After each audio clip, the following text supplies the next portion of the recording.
আপনাদের অনেকের পছন্দ বিশেষ পররাষ্ট্র বা ফরেন অ্যাফেয়ার্স। তো এইটা নামের সাথে দেখেন কাজের অনেকটা মিল আছে, যে এ হচ্ছে পররাষ্ট্র মানে হচ্ছে অন্য রাষ্ট্র বা হচ্ছে দেশের বাইরের আমাদের বিদেশি যে সমস্ত রাষ্ট্র আছে তাদের নিয়ে এরা মেইনলি কাজ করে। এদেরকে হচ্ছে পররাষ্ট্র মন্ত্রণালয়ে হচ্ছে প্রথমে নিয়োগ দেওয়া হয় অ্যাসিস্ট্যান্ট সেক্রেটারি হিসাবে, অর্থাৎ সহকারী সচিব হিসাবে আপনার ট্রেনিং দেওয়া হয়। এবং এদের হচ্ছে ফরেন সার্ভিস একাডেমি নামে একটা ট্রেনিং সেন্টার আছে, সেখানে হচ্ছে তাদের বিভাগীয় প্রশিক্ষণ হয়।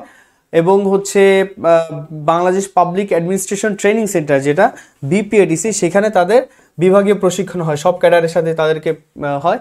এই ক্যাডারের সুবিধাটা হচ্ছে এই ক্যাডারের প্রমোশন স্কোপটা খুবই ভালো, বলা যায় 10-12 বছরে আপনি ডাইরেক্টর অর্থাৎ গ্রেড 5 পোস্টে আপনি মোটামুটি প্রমোশন পাওয়ার একটা সুযোগ থাকে। এইটাকে বলা হয় অ্যারিস্টোক্রেটিক ক্যাডার বলা হয় অনেকটা, হ্যাঁ, কারণ হচ্ছে এই সব বাংলাদেশের সব থেকে টপ নচ যারা মানে কি বলা যায়, মানে নিজেকে মানে এক্সট্রোভার্ট হিসাবে নিজেকে প্রেজেন্ট করতে পারে, তার মেধা জ্ঞান প্রেজেন্টেশন সব কিছু নিয়ে, তো সেই ক্ষেত্রে বলা হয়। এডুকেশন ক্যাডারের জন্য বোথ ক্যাডার চুজ করতে হবে স্যার, হ্যাঁ এটা করলে ভালো হয়। প্রথম দিকে জেনারেল ক্যাডারগুলো রেখে তারপরে আপনি হচ্ছে অন্য শিক্ষা ক্যাডার বা এগুলো আপনি রাখতে পারেন।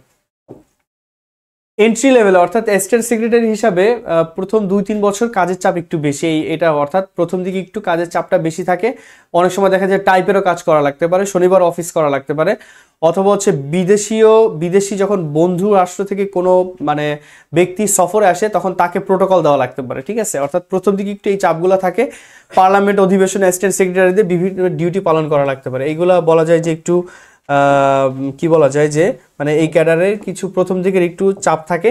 আবার কিছু সুবিধা আছে, যেমন হচ্ছে মিশনে দায়িত্ব পালন করে বিভিন্ন ভাতা পাওয়া যায়, এবং মজার বিষয় হচ্ছে ভাতাগুলো আপনি ডলারে পাবেন, আপনার কিন্তু টাকায় হিসাব হবে না। আপনার বেতন যেটা বেতনই থাকবে, একই সাথে হচ্ছে কি আপনি ভাতা হিসাবে কি পাবেন, এই ডলারগুলো পাবেন। যেমন বাড়ি ভাতা হিসাবে বাৎসরিক $20,000 পাবেন। ফরেন অ্যালাউন্স হিসাবে অর্থাৎ আপনি প্রতি দেশের বাইরে আছেন এই জন্য $12,000 পাবেন প্রতি মাসে। এন্টারটেইনমেন্ট অ্যালাউন্স হিসেবে $300 করে পাবেন। 6 বছরের 2টি মিশন শেষে আবার দেশে, অর্থাৎ প্রতি 3 বছর পর পর আপনার কি হবে, প্রতি 3 বছর পর পর একটি দেশে মিশন আপনার শেষ হয়, অন্য দেশে যাবেন। 6 বছর যখন হবে তখন হচ্ছে আপনি আবার দেশে ব্যাক করবেন, 1 বছর পরে আবার মিশন পাবেন। এরকম দেশের বাইরে যে পোস্টিংগুলো এগুলোকে মিশন বলা হয়। প্রমোশনের স্কোপ খুবই ভালো, দেখা যাচ্ছে 2-3টি বা অধিক দেশে রাষ্ট্রদূত হিসেবে কাজ করার, মোরাললেস এই ক্যাডারে যারা যায় সবারই রাষ্ট্রদূত হিসেবে কাজ করার সুযোগ থাকে।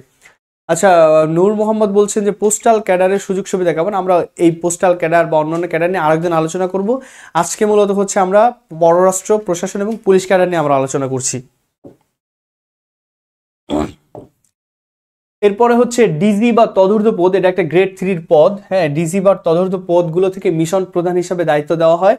পররাষ্ট্র মন্ত্রণালয়কে মাল্টিলেটারাল ডেস্কে দায়িত্ব পেলে অনেক ফরেন ট্যুর পাওয়া যায়, অর্থাৎ যেহেতু এটাতে হচ্ছে দেশের বাইরে আপনার ম্যাক্সিমাম কাজ থাকে, ফলে হচ্ছে প্রচুর ট্যুর পাওয়া যায়, ঠিক আছে, মানে ফরেন ট্যুর পাওয়া যায়। আর এই যেহেতু দেশের বাইরে বা হচ্ছে বিদেশি যারা ডেলিগেট থাকে বা হচ্ছে বিভিন্ন রাষ্ট্রপ্রধান বা বিভিন্ন দেশের সরকার প্রধানের সাথে কমিউনিকেশন করতে হয়, ফলে এখানে আপনার ইংলিশ স্কিলটা অনেক ভালো হয়ে যায়। এখানে কিন্তু আইএলটিএস বাধ্যতামূলক আর কি, বিষয়টা এরকম আর কি, ঠিক আছে। সো বলা যায় যে এখান থেকে আপনার কিছু পার্সোনাল স্কিলও আপনার তৈরি হবে আর কি। এর পদসুপনটা কেমন যদি আমরা দেখি যে এখানে আসলে আপনার পোস্টিংটা কেমন হবে, প্রথমেই দেখেন আপনার যদি পোস্টিংটা যদি আমরা একটু দেখার চেষ্টা করি তাহলে দেখেন প্রথমে আপনার পোস্টিংটা কি হচ্ছে, আপনার গ্রেড 9 এর ক্ষেত্রে গ্রেড 9 এ হচ্ছে আপনার অ্যাসিস্ট্যান্ট সেক্রেটারি, অর্থাৎ গ্রেড 9 হিসেবে আপনার প্রথম পোস্টিং হবে। এটা হচ্ছে অ্যাসিস্ট্যান্ট সেক্রেটারি হিসেবে আপনার মন্ত্রণালয়ে আপনার পোস্টিং হবে। আপনি দেখেন ফরেন ক্যাডারে কিন্তু মন্ত্রণালয়ের বাইরে কোনো কি নেই, কোনো পোস্টিং নেই। আচ্ছা, দেবাশিস মল্লিক বলছেন স্যার আমি ডিগ্রি 3য় বর্ষের শিক্ষার্থী, আপাতত ইংরেজি গ্রামার গণিত বাংলা ব্যাকরণ চর্চা করতেছি, কিন্তু ইংরেজি লিখিত 200 মার্কের বিষয় নিয়ে চিন্তা, কিছু দিক নির্দেশনা বলুন। আচ্ছা, আপাতত লিখিত নিয়ে টেনশনে কিছু নাই, আপনি ইংলিশ গ্রামারটা নিয়ে আপনি আগে গুরুত্ব দেন এবং ডিগ্রিটা পাস করেন। লিখিতের জন্য কিছুদিন প্র্যাকটিস করলে আপনার এই হাত বা স্কিল চলে আসবে।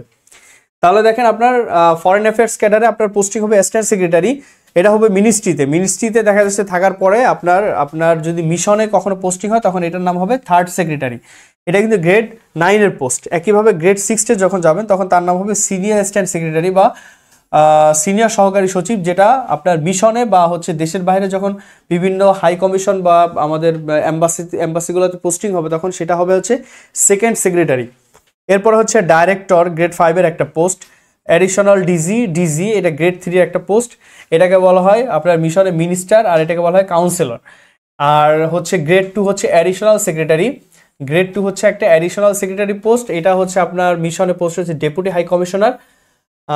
গ্রেড 1 হচ্ছে ফরেন সেক্রেটারি, এটা হচ্ছে আমাদের অ্যাম্বাসেডর বা হাই কমিশনার আমার হচ্ছে মিশনের ক্ষেত্রে। অর্থাৎ এই হচ্ছে আমার পোস্টিং, দেশের ভিতরে এক ধরনের পদ, দেশের বাইরে আরেক ধরনের পদ। সুতরাং আমার মনে হয় যে আপনাদের ফরেন অ্যাফেয়ার্স নিয়ে আপনাদের যেই অনেক কিছু অজানা জিনিস সেটা আপনারা এখান থেকে জানতে পারবেন।